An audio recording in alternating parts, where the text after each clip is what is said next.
नमस्कार.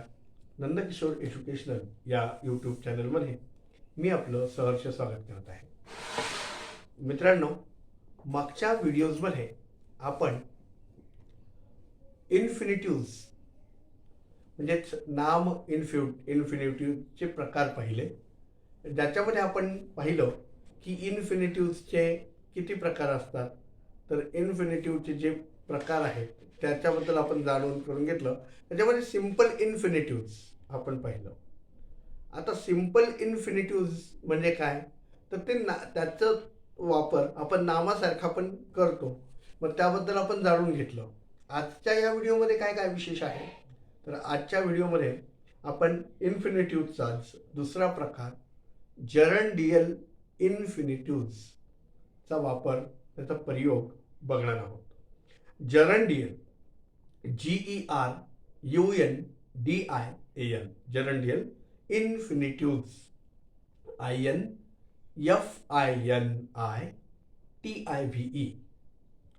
आता याचा वापर विशेषण म्हणून होतो व त्याचप्रमाणे क्रियाविशेषण म्हणून सुद्धा केला जातो. आता हे याचं कार्य बघूया. Number 1, modifies a verb as. आता मॉडिफाईज अ वर्ब म्हणजे काय, तर क्रियेविषयी माहिती देणं, क्रियापदाबद्दल बोलणं. बघा वाक्य बघा, ही केम टू सी मी. आता ही केम टू सी मी इथे या वाक्यामध्ये इथे त्यांनी उद्देश दाखवलाय. तो आला, कशासाठी आला, तो पाहण्यासाठी आला. पाहतो कोणाला, मला पाहतो. टू सी मी, मला पाहतो.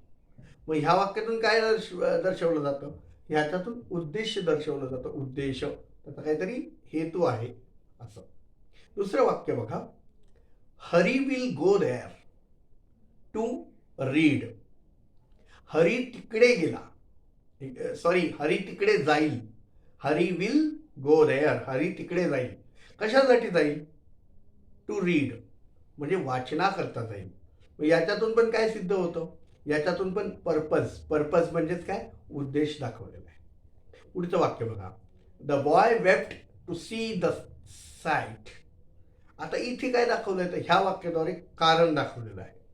तर ह्या वाक्यामध्ये इन्फिनिटिव्हचा जो वापर झालेला आहे, प्रयोग झालेला आहे, तो पर्पज किंवा कारण दर्शक म्हणजे इन्फिनिटिव्ह, जरंडियल इन्फिनिटिव्हमध्ये जे पहिला वापर झालेला आहे त्याने मॉडिफाईज अ वर्ब केलंय. आणि याच्यामध्ये काय दाखवलंय, तर कॉज म्हणजे कारण दर्शक आहे आणि उद्देश दर्शक आहे. तर हे कशाला मॉडिफाय करत आहे, तर क्रियापदाला मॉडिफाय करत आहे. आता नंबर 2 म्हणजे बी. ए आपण पाहिलं, मॉडिफाईज अ वर्ब. आता बी बघा, qualifies an adjective. Qualifies an adjective. आता बघा इकडे वाक्य number 1, this mango is good. This mango is good to eat. बघा आता इथे हा गुड हा जो शब्द आहे, आता मी ऑलरेडी सांगितलं की आपण बी मध्ये पाहतोय क्वालिफाईज ॲन ॲडजेक्टिव्ह म्हणजे विशेषणाबद्दल माहिती आलेली आहे. धिस मँगो म्हणजे हा आंबा, इज गुड म्हणजे चांगला आहे. कशासाठी चांगला आहे, टू इट म्हणजे खाण्याकरिता चांगला आहे. पुढचं वाक्य बघा, he is too weak to walk. He is too weak म्हणजे तो खूप अशक्त आहे. कशासाठी अशक्त आहे, चालण्याकरता अशक्त आहे. I am sorry to hear this. आता इन्फिनिटिव्ज द्वारे काय केलंय मग इथे, तर ॲडजेक्टिव्हची विशेषता प्रकट केलेली आहे. विशेषणाबद्दलच विशेष माहिती सांगितली आहे. तिथे कर्मशः काय काय आलं, मग तिथे गुड आलं, वीक आलं आणि सॉरी. हे काय आहे, ॲडजेक्टिव्ह आहे. आणि क्वालिफाय त्यांनी काय केलं, तर ॲडजेक्टिव्हच विशेषणाबद्दलच विशेष अधिक काही सांगितलेलं आहे. आता सी बघा, क्वालिफाईज अ नाउन ॲज.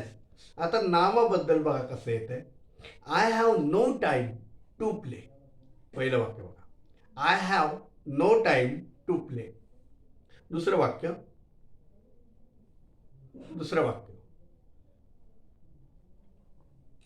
वाक्य बघा, give him a chair to sit on. आता बघा ह्या वाक्यामध्ये इन्फिनिटिव्ज द्वारे नाम नाउन्स म्हणजे नामाबद्दल जे विशेषता प्रकट केलेली आहे.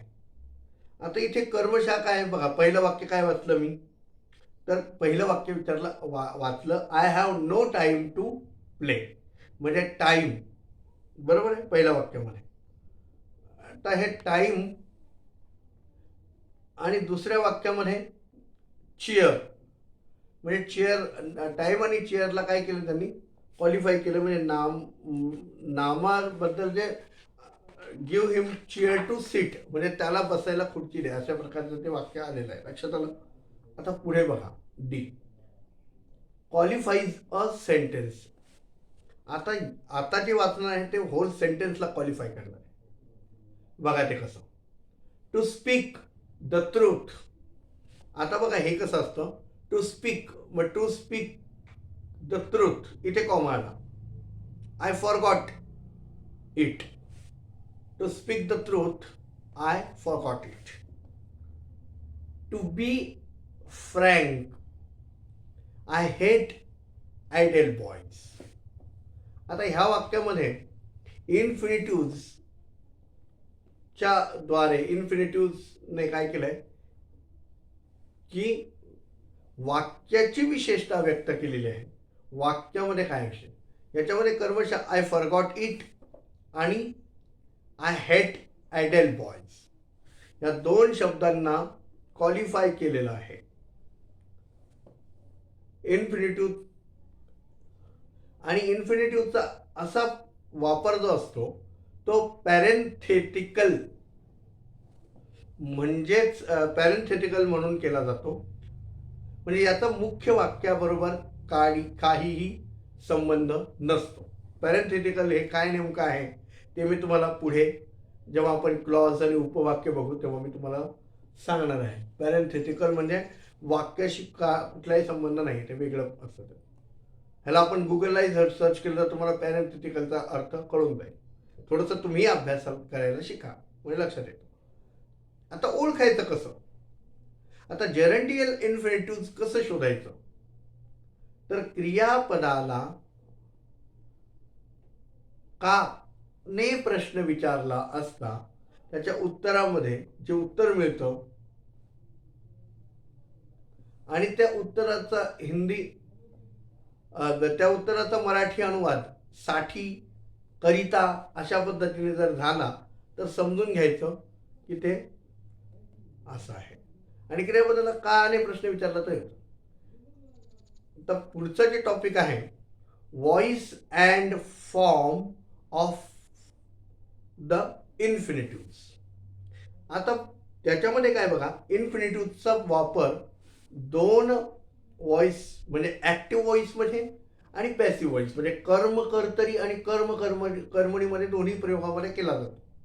तर ऍक्टिव्ह व्हॉइसमध्ये म्हणजे कर्तरी प्रयोग आणि कर्मणी प्रयोग, म्हणजे याच्या कर्तरी प्रयोगामध्ये याचे 4 रूप वापरले जातात. तर पॅसिव्ह व्हॉइसमध्ये तुम्हाला माहिती आहे अर्थातच किती रूप वापरली जाणार, 2 फॉर्म म्हणजे 2 रूप वापरली जाणार. ती आपण एकदा बघून घेऊ. आता ऍक्टिव्ह मध्ये काय बघा, present, to beat, TO2BEAT bit.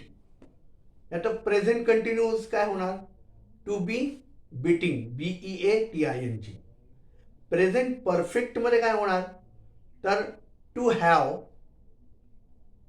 BEATEN beaten.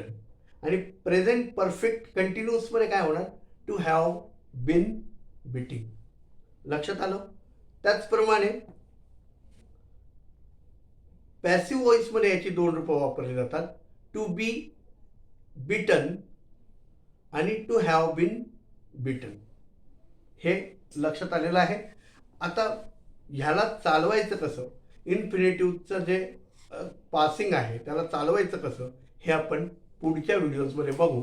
तेव्हा ह्या आपल्याला येणाऱ्या आंबेडकर जयंती, रामनवमी व हनुमान जयंती या महिन्यामध्ये जे उत्सव येतात त्या सर्व जयंती आणि उत्सवाच्या आपल्याला खूप खूप शुभेच्छा. भेटूया अशाच एका नवीन व्हिडिओमध्ये. तोपर्यंत खुश राहा, आनंदी राहा. धन्यवाद.